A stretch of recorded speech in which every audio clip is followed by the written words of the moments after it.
नमस्कार। आज ना हम जयपुर की उन गलियों में चलेंगे जहां आम तौर पर लोगों का जाना नहीं होता। ये वो हिस्से हैं जिन्हें शहर जानता तो है पर शायद ही कभी देखता है।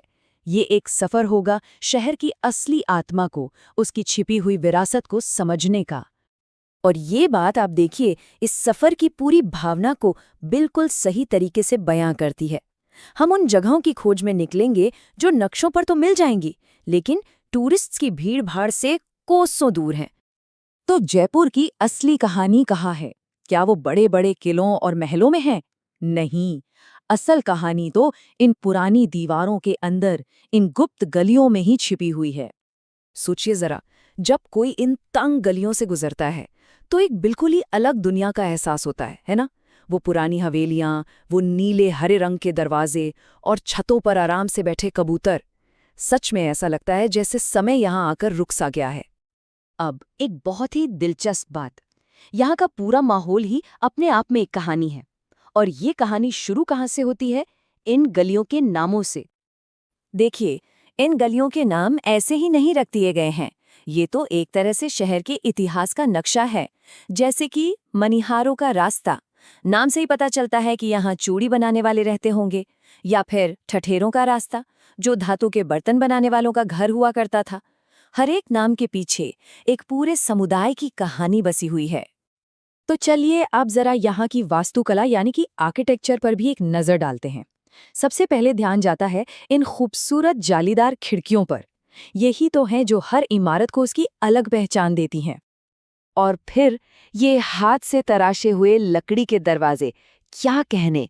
हर दरवाजा अपने आप में एक आर्ट पीस है। और ये सिर्फ दरवाजे नहीं, ये उस घर के मालिक के टेस्ट और उस जमाने की कहानी भी बताते हैं। और अगर जरा ध्यान से देखा जाए, दीवारों की दरारों में झांका जाए, तो आज भी पुराने राजघरानों के वो फीके पड़ चुके निशान दिख जाते हैं। ये हमें उस दौर की याद दिलाते हैं जब यहाँ राजा महाराजाओं का राज हुआ करता था।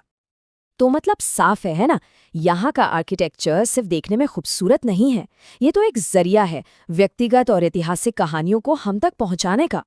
खैर, इन इमारतों की खूबसूरती तो अपनी जगह है ही, लेकिन इनकी असली जान, इनकी आत्मा, वो तो उन कलाओं में बसती है जो आज भी इन दीवारों के भीतर जिंदा हैं और फल फूल रही हैं। आप सोचिए, इन गलियों में सदियों पुरानी कलाओं को आज भी जिंदा रखा गया है। यहाँ के कारीगर बिना किसी शोर शराबे के बड़ी ही शांति और लगन से अपना काम करते रहते हैं और अपनी इस विरासत को अगली पीढ़ी तक पहुंचा रहे हैं। और यही तो बात है, सच्ची कला हमेशा धैर्य और शांति से ही जन्म लेती है। एक कच्चे माल से लेकर एक लाजवाब चीज बनाने तक का जो ये पूरा सफर है ना, ये असल में डेडिकेशन और सुकून की कहानी है। चलिए अब इन कलाओं से थोड़ा और आगे बढ़ते हैं और बात करते हैं यहाँ के लोगों की, यहाँ की रोजमर्रा की जिंदगी की, उसकी लय की। क्योंकि यही तो वो चीज है जो इन गलियों को उनकी असली आत्मा देती है। इन गलियों की शांति ना बिल्कुल अलग है। सुबह की शुरुआत होती है मंदिर की आरती से। दोपहर में गहरा शांत सन्नाटा पसर जाता है और शाम होते ही फिर से मंदिरों की घंटियां गूंजने लगती हैं। यहाँ की आवाज़ों में भी एक अजीब सा सुकून है। और इन सब कहानियों के बीच सबसे जरूरी कौन है? यहाँ के लोग। वही तो इन विरासत की गलियों का सबसे अहम हिस्सा है। देखिए, इमारतें तो पत्थर का एक ढांचा ही है, असली जान तो उनमें रहने वालों से ही आती है। यहाँ के लोग, उनकी मुस्कुराहटें, दरवाजों पर खड़े होकर उनकी बातें, यही सब तो इन गलियों को सिर्फ एक हिस्टोरिकल जगह से कहीं ज्यादा एक जिंदा धड़कता हुआ समुदाय बनाती हैं। यहाँ हर चेहरे के पीछे एक अलग कहानी छिपी है। तो सवाल उठता है कि आखिर इन गलियों को हिडन जेम्स या छिपे हुए रत्न क्यों कहा जाता है? इसका जवाब मिलेगा जब हम शहर के दो अलग-अलग चेहरों की तुलना करेंगे।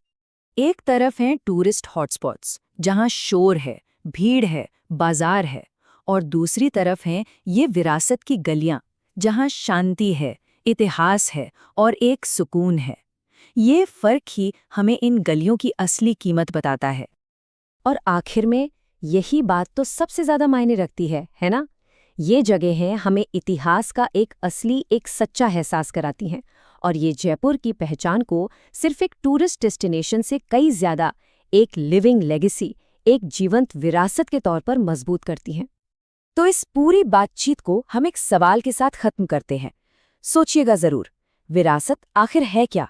क्या वो पत्थर की इमारतें हैं या फिर उन इमारतों में रहने वाले लोग और उनकी कहानियां? शायद इसका जवाब इन दोनों के मिलने में ही कहीं छिपा है।